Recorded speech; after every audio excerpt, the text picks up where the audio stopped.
आपलं आयुष्य दोन प्रकारे जगल्या जाऊ शकतं. पहिली पद्धत की जसं काही या जगात कोणताच चमत्कार कधीच घडणार नाही असा विचार करत जगणे. आणि दुसरी पद्धत म्हणजे या जगात घडणारी प्रत्येक गोष्ट एक चमत्कारच आहे असा विचार करत जगणे.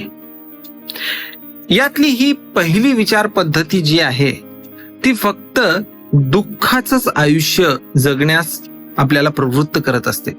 आपण प्रत्येक गोष्टीविषयी तक्रार करायला लागू. यार हे असंच आहे, यार हे तसंच आहे, माझं नशीबच खराब आहे असं म्हणत एक दुःखी आयुष्य आपण जगायला लागू.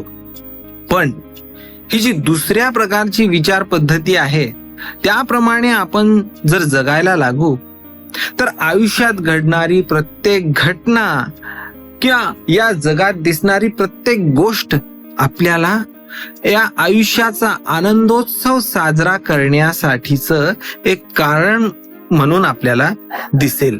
त्यामुळे आपल्या या आयुष्यात कोणताच दुःख शिरकाव करू शकणार नाही.